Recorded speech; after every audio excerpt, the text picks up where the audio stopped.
Our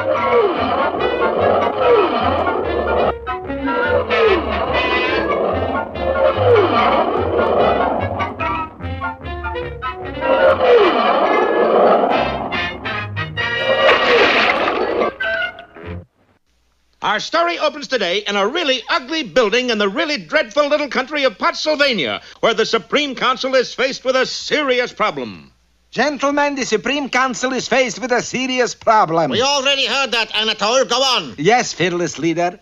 Well, it seems that our balance of payments analysis shows a marked trend toward deficiency prorating of reserves with a corresponding shift in debit allotment of fiduciaries and soft inventory assets. Translation? We're broke. Broke. But last Tuesday, the treasurer said we had 80 million pazulas. Ah, but last Tuesday we also had a treasurer. You mean? Yes, fearless leader. He took the 80 million and skipped the country. Oh, that makes me so mad. I'm furious. About the treasurer stealing the treasury? No, about I didn't think of it first. Well, that's how the check bounces, fearless leader. This problem calls for special care, a high order of intelligence, extreme subtlety and finesse, a brilliant strategy. And so? I'll handle it myself. Achtung! Dismissed! Those fools! Little do they know the answer lies just behind this door. And here it is. Moosylvania's answer to Bernard Baruch, the advisor vac. Yes, there on a park bench sat a large black box with a number of flashing lights and a Hamburg hat on top. A Moosylvanian mechanical brain. Tell me, dear old box, where can we find the money? The machine whirred and clicked and suddenly deposited a small slip of paper in Fearless Leader's hand. The United States? But how do we get it? Moosylvania, of course. Oh, advisor vac, what would I do without you? Drop dead? And in a little while, Fearless Leader was closeted with that double-dyed villain, that prince of no-goods, that Schlemiel. Say the name. Boris Badenov. Badenov, you know why I've called you in on this job? Because I'm trustworthy, loyal, brave, and efficient. No, because you work cheap. That too. Badenov, do you know anything about Moosylvania? Sure. My uncle came down with a bad case from it just last year. No, you nitwit. Moosylvania is a spot on the globe. That's what my uncle came down with, spots on the globe. Badenov, I want you to watch this television program featuring the moose and the squirrel. What I do? I didn't do nothing. What I do? Quiet. And here on the soggy shores of Moosylvania, we find our heroes Rocky the Flying Squirrel and Bullwinkle Moose. Boy, what a terrible place. Only too true. Moosylvania is the wettest, soggiest, dreariest place on earth. You forgot useless. Useless, too. Situated directly between the United States and Canada, Moosylvania has the distinction of being constantly fought over by both countries. The U.S. insists it's part of Canada, and Canada insists it's part of the U.S. But why do we come here on our vacation? 'Cause after 2 weeks in Moosylvania, any place else in the world seems like heaven. Well, how does Fearless Leader plan to use Moosylvania to get money from the United States? And how does Boris fit into all this? And what will Advisovac say next? Oh, stop asking questions, loudmouth. The episode's over. Gee, so it is.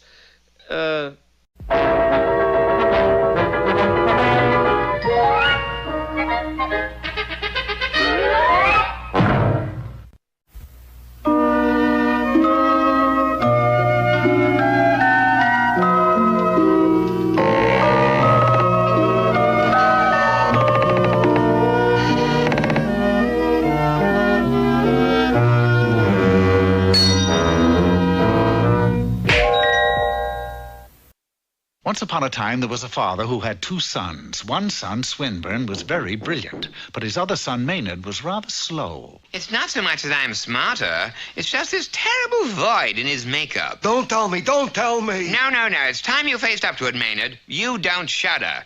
Everybody shudders at one time or another, but you, Maynard, oh no, you don't shudder. Well, you'd better start shuddering, and darn soon. I'm not going to have any son of mine staying here, eating my food, who won't do the one thing I tell him to, which is to shudder. I suppose you think I don't try. I put icicles down my back. I watch Thriller on TV. Nothing makes me shudder. I just don't possess that one noble emotion of man, Fear. Well, you're going to learn fear, and darn soon. I want you to spend the night with Oscar. Oh, I say, you mean the man who lives in that deserted windmill with the bats? Ooh, that's spooky. Look at your brother, Maynard. He's shuddering already. Now, why can't you be a good boy like him? Shudder a little. So Maynard's father took him to the deserted windmill, where Oscar assured him that by the end of the night, Maynard would come home cured. Later that night, Oscar put on a sheet and started to moan. But instead of shuddering, Maynard pushed him down the stair. You're right. He don't shudder. Well, that does it. Out, Maynard, out. So Maynard was driven from his home because he didn't know what fear was. Gee, I guess Swinburne and Daddy are sitting down to dinner now. If I could only have learned to shudder, I'd be having dinner with them, too. Did you say shudder? Yes, I do not possess that seventh sense, fear. Maybe you tremble a little. Nope, Got a little goose pimply? not a pimple. Shake, hair stand on end, knees canuck. No. I think you are just the kind of nut the king is looking for. He has a job for you. How's the pay? All the gold in the kingdom and his daughter thrown into boot. Sick leave, vacation pay? No, but you can take as long as you like for coffee breaks. Hey, I'll take it. Do you see that big castle on the hill? Uh-huh. Well, the king lives in that shack right next to it. Too much upkeep running the big place, huh? Oh, no. But let's let the narrator explain that, shall we? Oh, thank you so much, yes. Well, the fact of the matter was that the king was living in the shack because he was scared to death of a giant ogre who had taken over the castle and delighted in frightening the king. Oh, there's no escaping that evil ogre. Just listen to my heart. That's the door, sire. If it's that ogre, I'm not at home. It's another applicant, sire. Hey, I understand that you got an opening that pays pretty well. Oh, yeah. The job is to stay the night in my castle. You know, kind of a night watchman. If you can stick through the night, you can have all the gold in my kingdom and my daughter to boot. And long coffee breaks. Maynard took the job as night watchman and entered the huge castle. Oh, boy, maybe this is it. Maybe this time I'll shudder. Let's see. Pulse normal, respiration normal, heartbeat normal, mental attitude, boredom. Oh, well. Oh, for me? Why, thank you. Oh, wait a minute. Wait, I got something for you. There you are. Listen, Charlie, would you give me my head back? Oh, hum.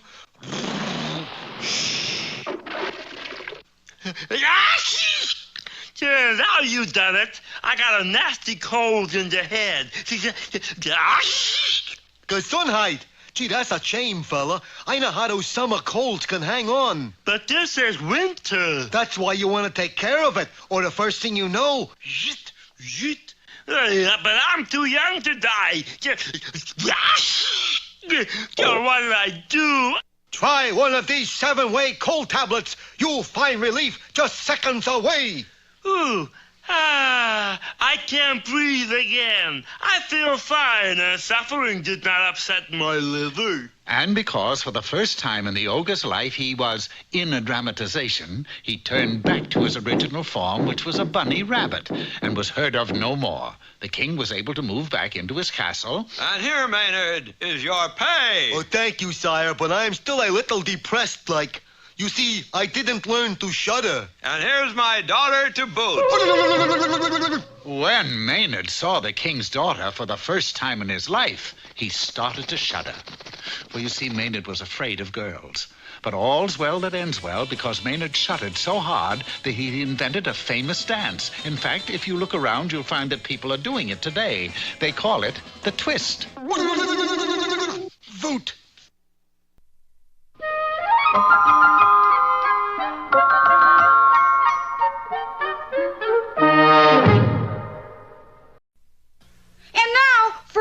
Travelers of the open road, here's Mr. Know-It-All. Hello, carefree adventure lovers. Today, let's examine the most economical form of transportation, hitchhiking. First, we need 2 important ingredients, a road and a thumb. Then, stepping 18 inches onto the pavement itself, the hitchhiker smiles broadly at the hitchhikee, or driver, and immediately... Which brings us to the problem of overconfident.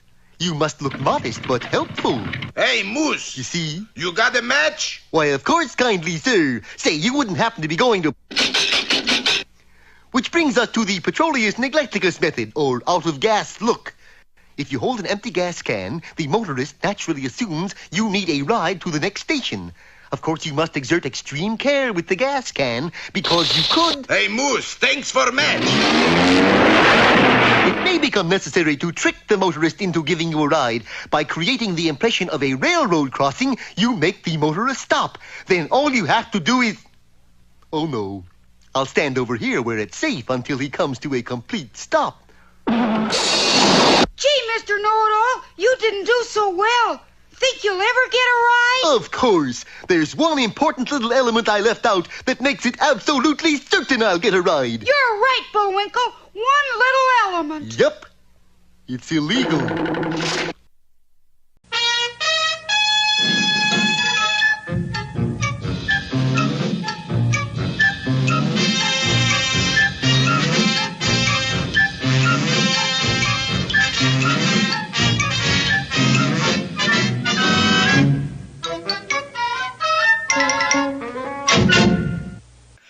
Hello again, Peabody here. The youngster depositing milk in a cowboy hat is my boy Sherman. You're right, Mr. Peabody. It is a 10-gallon hat. I'm glad you're convinced. Put the hat in the refrigerator while I set the wayback controls. Where are we going today? Texas. To get another hat? No, to meet those stalwart right arms of frontier justice, the Texas Rangers.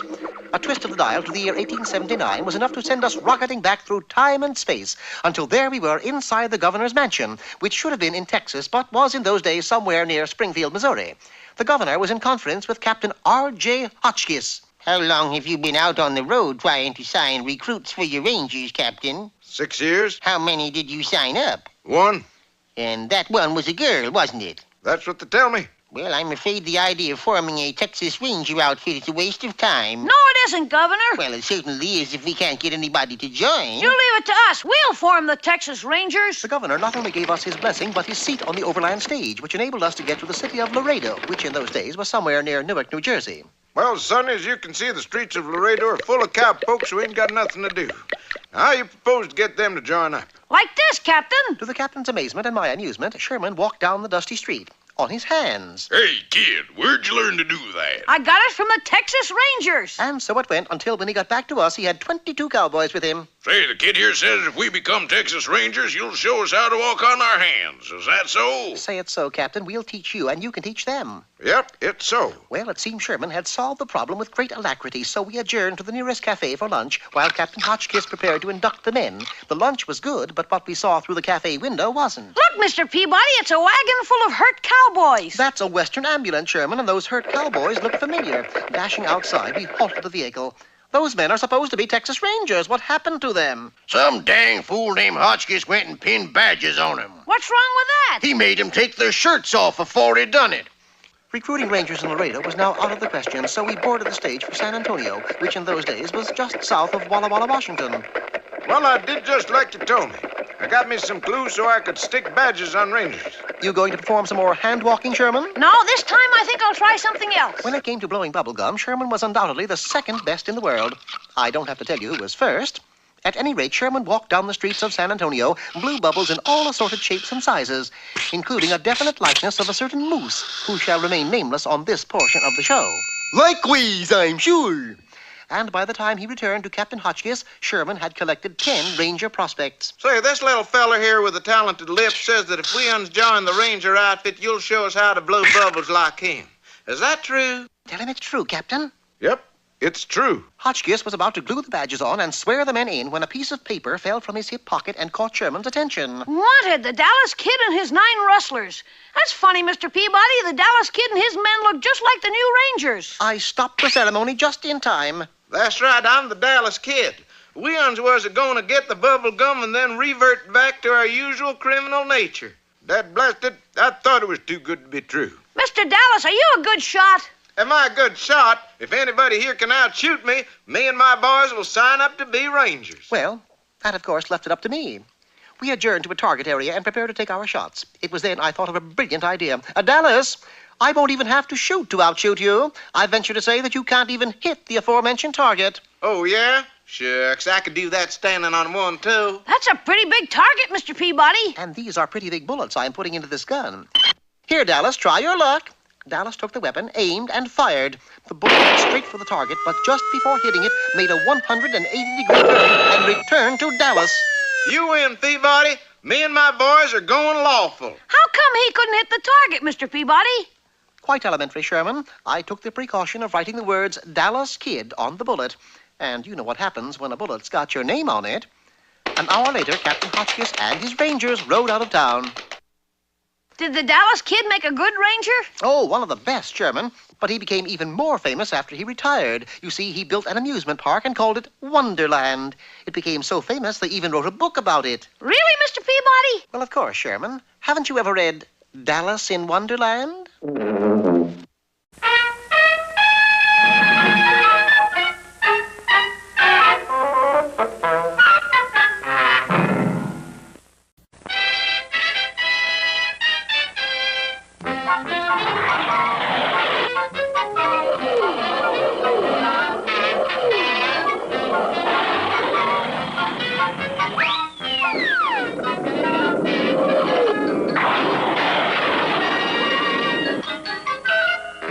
Last time, you remember, the Advisovac told fearless leader that he could replenish the Potsylvanian treasury by getting money from the United States. And how? The magic word was Moosylvania.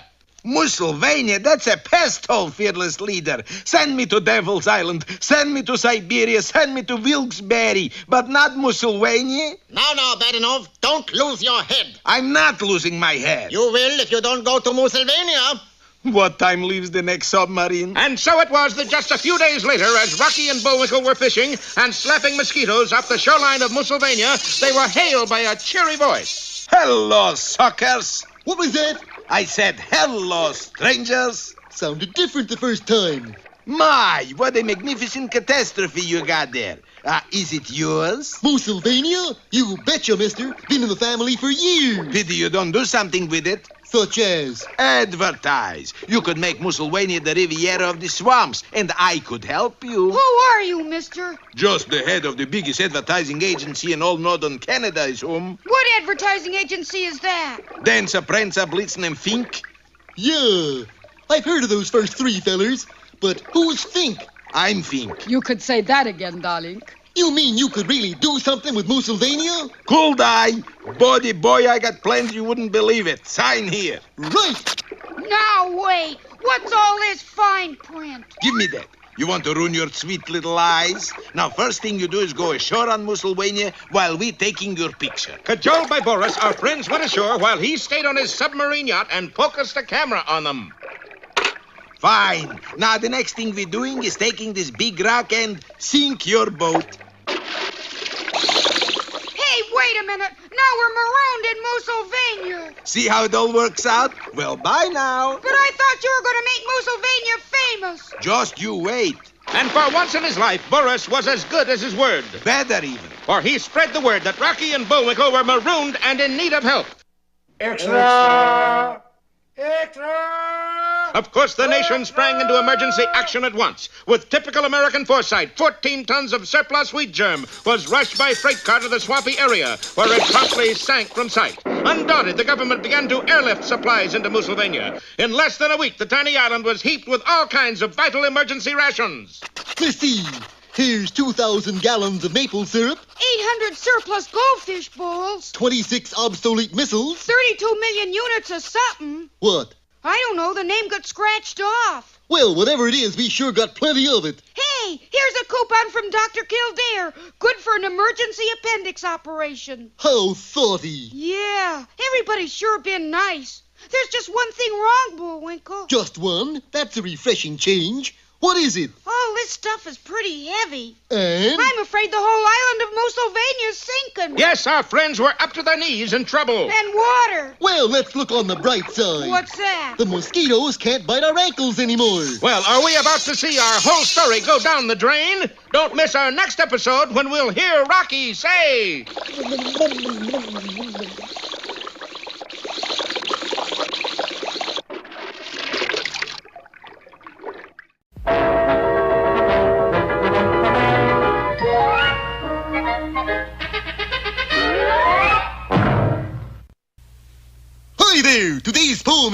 about my grandfather's clock? Sure is a big one. Yup. My grandfather's clock was too large for the shelf, so it stood 90 years on the floor. How come it's not running?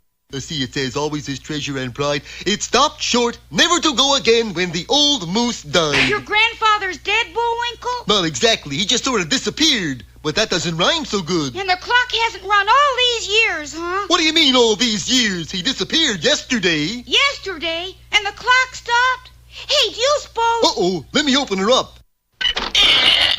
Grandpa, it's you! You're expecting maybe John Cameron Swayze? Well, if that don't beat all, how could anybody be so stupid as to get locked up in a clock? Stupid? Why, it's easy. Like this. Oh! Now there's something you don't see every day, Rocky. What's that, Grandpa? A clock with a face on both sides.